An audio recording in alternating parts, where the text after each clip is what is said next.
Hello student, आज हम लोग स्टार्ट करने वाले हैं आनुवंशिक पदार्थ। आनुवंशिक पदार्थ क्या होता है? तो आनुवंशिक पदार्थ का मतलब ऐसे पदार्थ जो माता पिता के लक्षणों को कहाँ दर्शाते हो? पुत्रों में दर्शाते हो। उन्हें क्या कहते हैं?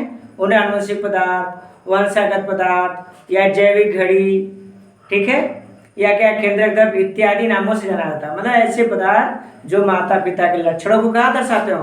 पुत्रों में दर्शाते हो। माता पिता के लक्षणों को पुत्रों में जो दर्शाते हैं उन्हें क्या बोलते हैं? उन्हें आनुवंशिक पदार्थ कहा जाता है। ठीक है। आनुवंशिकता का प्रमाण सबसे पहले हर्शियम चेस नामक वैज्ञानिक ने 1952 ईस्वी में दिया था। कितने में? 1952 ईस्वी में। ठीक है। उन्होंने क्या आनुवंशिकता का प्रमाण प्रदर्शित किया था। तो चलिए आज हम लोग पढ़ते हैं डीएनए के बारे में। डीएनए का पूरा नाम क्या होता है? डीऑक्सीराइबो, ठीक है, न्यूक्लिक एसिड होता है। क्या होता है? डीऑक्सीराइबो न्यूक्लिक एसिड होता है। क्या होता है? डीऑक्सीराइबो न्यूक्लिक एसिड होता है। ठीक है। और हाँ, जो वाटसन और क्रिक थे, वाटसन और क्रिक नामक वैज्ञानिक ने डीएनए की सबसे पहले क्या है, उन्होंने संरचना को प्रतिपादित किया था। कितने सन में? 25 अप्रैल 1953 ईस्वी में। और भी कौन सा डीएनए था? तो उनके द्वारा डीएनए प्रतिपादित हुआ था। कौन सा हुआ था? और बी डीएनए प्रतिपादित हुआ था। वाटसन और क्रिक नामक वैज्ञानिक ने 25 अप्रैल 1953 ईस्वी में बी डीएनए की संरचना को क्या किया था? प्रतिपादित किया था। इसीलिए इन्हें क्या कहा गया? बी डीएनए का पिता कहा गया। या हम कह सकते हैं इन्हें क्या कहा गया था? इन्हें डीएनए का पिता कहा गया। किसे कहा गया? वाटसन और क्रिक को। क्यों? क्योंकि उन्होंने सबसे पहले किसकी संरचना दी थी? डीएनए की संरचना को प्रतिपादित किया था। उन्होंने कहा था जो डीएनए होती है हमेशा क्या होती है? हमेशा कुंडली संरचना में हमेशा क्या होती है? डीएनए पाई जाती है। क्या होती है? हमेशा कुंडली संरचना में डीएनए पाई जाती है। लेकिन डीएनए की कुंडली संरचना सबसे पहले किसने दिया था? फ्रैंकलिन एवं विल्किंस नामक वैज्ञानिक ने दिया था। उन्होंने बोला कि डीएनए क्या होता है? कुंडल में होते हैं। ठीक। लेकिन डीएनए की खोज सबसे पहले फ्रेडरिक मिक्सचर नामक वैज्ञानिक, जिसने फ्रेडरिक मिक्सचर नामक वैज्ञानिक ने 1869 ईस्वी में, जो मेवात को हम कॉमन भाषा का पस कहते हैं। क्या बोलते हैं? पस कहते हैं। या तो हम कह सकते हैं क्या? केंद्रक या कोशिका का सफेद तरल पदार्थ। क्या होता है? कोशिका केंद्रक का जो सफेद तरल पदार्थ होते हैं, उसी से उन्होंने क्या किया था? डीएनए की खोज किया था। और उन्होंने डीएनए के लिए एक नाम यूज किया था, जिसका उन्होंने नाम क्या कहा था? उन्होंने न्यूक्लिन नाम दिया था। उन्होंने सबसे पहले डीएनए को क्या बोला? न्यूक्लिन नाम दिया। क्या दिया? न्यूक्लिन नाम दिया था। फिर डीएनए हमेशा क्या होती है? कुंडली संरचना पाई जाती है। कैसी पाई जाएगी? डीएनए हमेशा कुंडली संरचना में पाई जाती है। ठीक है। और डीएनए के एक कुंडल में लगभग कितना न्यूक्लियोटाइड्स पाया जाना चाहिए?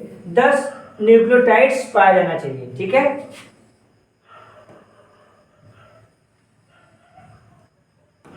और इसके बाद ये जो डीएनए होता है, कह रहे तो जो डीएनए की जो लेंथ होती है 2 कुंडल की, ठीक है, कितना होता है? 34 एंगस्ट्रॉम होता है। कितना होता है? 34 एंगस्ट्रॉम होते हैं। ठीक है। लेकिन इनका जो बीच में जो जुड़ाव होता है, जो हमारे पास जो जुड़ा हुआ है, तो हमेशा क्या होता है? एडेनिन से थायमिन होता है। और ग्वानिन से हमेशा क्या होता है? साइटोसिन होता है। एडेनिन से थायमिन, ग्वानिन से हमेशा साइटोसिन। एडेनिन से थायमिन, ग्वानिन से हमेशा साइटोसिन जुड़ता है। इनके जो बीच का जो दूरी होता है कितना होता है? 3.4 एंगस्ट्रॉम होता है। कितना होता है? 3.4 एंगस्ट्रॉम इनके बीच की दूरी होती है। क्या होती है? 3.4 मतलब 3.4 एंगस्ट्रॉम का इनके बीच की दूरी होती है। लेकिन जो डीएनए का जो मुड़ाव होता है,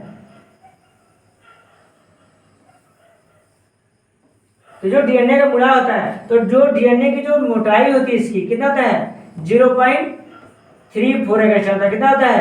0.34 एंगस्ट्रॉम। मतलब इसकी जो मोटाई बढ़ रही है, इसकी जो हेलिक्स है, इसकी मतलब जो हेलिक्स होती है, हेलिक्स का जो थिकनेस होता है, मोटाई, वो कितना होता है? वो होता है 0.34 एंगस्ट्रॉम होता है। ठीक है। और इसका हेलिक्स जहाँ पे आके मुड़ता है तो वहाँ कितना होता है? 6 एंगस्ट्रॉम उसकी लेंथ होती है। कितनी होती है? 6 एंगस्ट्रॉम उसकी क्या होती है? लेंथ मानी जाती है। ठीक है।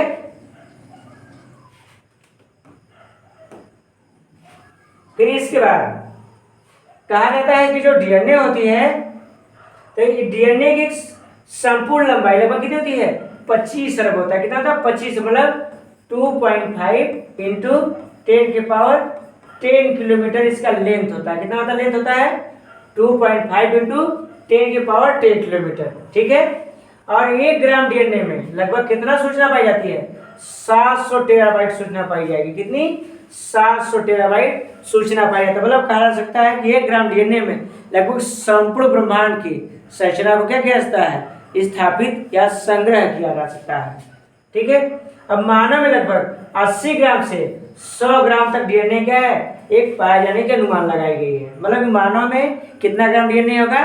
लगभग 80 ग्राम से 100 ग्राम डीएनए होगा। कितना होगा? 80 ग्राम से 100 ग्राम डीएनए होता है। किसकी बॉडी में? मानव की बॉडी में। फिर समसूत्री विभाजन के लिए डीएनए की कितना आवश्यकता होगा? 4 पिकोग्राम से 8 पिकोग्राम। मतलब 4 पिकोग्राम से 8 पिकोग्राम की क्या होती है? इनके पास आवश्यकता होती है। किसकी आवश्यकता होती है? डीएनए। ठीक है। डीएनए में क्या होता है? 2 नाइट्रोजनी क्षार पाए जाते हैं। क्या पाए जाएंगे? 2 नाइट्रोजनी क्षार समूह पाए जाते हैं। कौन कौन सा? प्यूरिन और पिरिमिडीन। कौन सा? प्यूरिन और पिरिमिडीन पाए जाते हैं। ठीक है। कौन कौन सा पाया जाएगा? एक होगा प्यूरिन होगा, दूसरा क्या होता है? पिरिमिडीन होगा। जो प्यूरिन होता है एडेनिन से एडेनिन ग्वानिन होता है, और पिरिमिडीन क्या होगा? थायमिन और साइटोसिन होता है। मतलब एडेनिन से थायमिन जुड़ता है, ग्वानिन से हमेशा साइटोसिन जुड़ते हैं। ठीक है। एक डीएनए में लगभग कितने कुंडल पाए जा सकते हैं? 2 कुंडल होगा। कितना होगा? एक डीएनए में हमेशा कितने पूर्ण कुंडल होंगे? 2 कुंडल होंगे बस, इससे ज्यादा इनमें कुंडल नहीं होगा। और एक कुंडल का मुड़ाव कितने पे होगा? एक कुंडल का मुड़ाव हमेशा क्या होगा? 10 न्यूक्लियोटाइड होगा। कितना होगा? 10 न्यूक्लियोटाइड, जिसका क्या होता है? मुड़ाव होता है। ठीक है। और जो डीएनए होता है, डीएनए का कुछ साधारण नाम होते हैं, जैसे अन्य आनुवंशिक पदार्थ के नाम से जानते हैं, वंशागत पदार्थ के नाम से जानते हैं, केंद्रक द्रव्य कह सकते हैं, जैविक घड़ी कह सकते हैं, अमीनो अम्ल की लंबी श्रृंखला कह सकते हैं, पॉलीन्यूक्लियोटाइड श्रृंखला कह सकते हैं, या न्यूक्लियोटाइड श्रृंखला कह सकते हैं, केंद्रक द्रव्य कह सकते हैं। ठीक है। इत्यादि नामों से क्या है? डीएनए को जाना जाता है। ठीक है। आनुवंशिक पदार्थ विशेषता क्या है? जो माता पिता के लक्षणों को पुत्रों में दर्शाता हो। फिर आते हैं डीएनए के घटक। डीएनए 3 प्रकार के पदार्थों से बना होता है। पहला होता है फास्फेट समूह, दूसरा होता है एक डीऑक्सीराइबोज, और दूसरा क्या होता है? एक नाइट्रोजन क्षार। मतलब इसमें एक नाइट्रोजन क्षार पाई जाएगी, फास्फेट समूह होगा, और एक डीऑक्सीराइबोज होगा। ठीक है।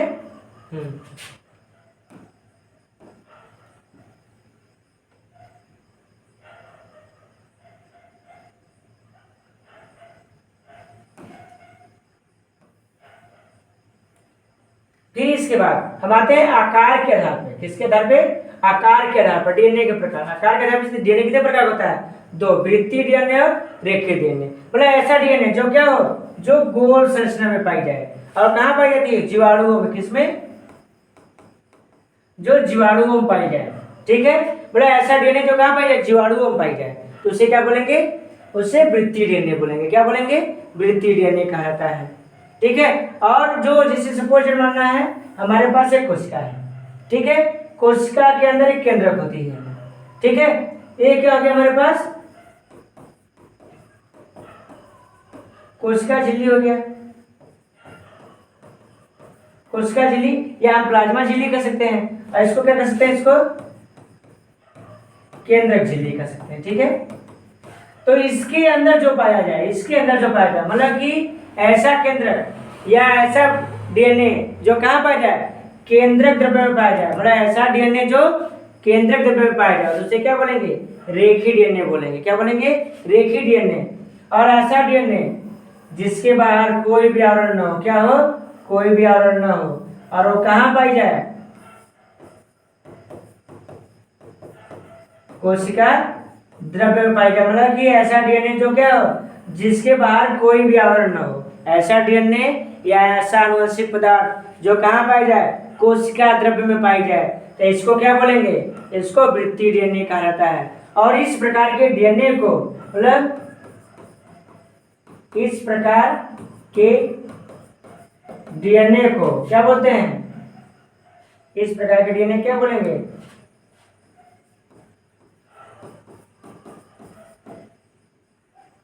नम्य डीएनए, वृत्तीय डीएनए। ठीक है। फिर इसके बाद जीनोफोर,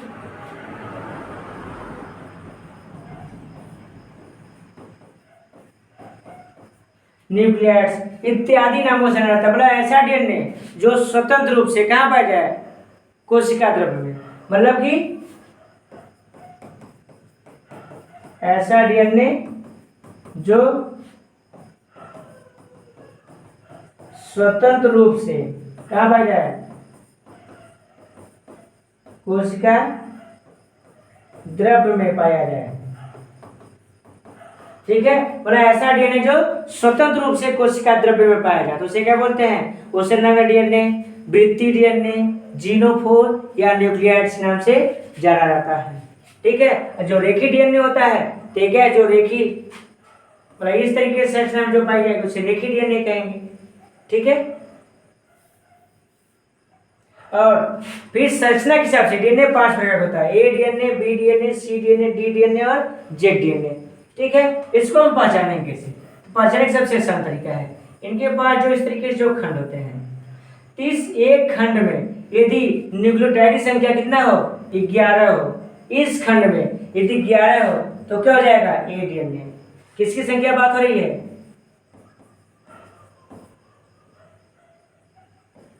न्यूक्लियोटाइड की बात हो रही है। किसकी,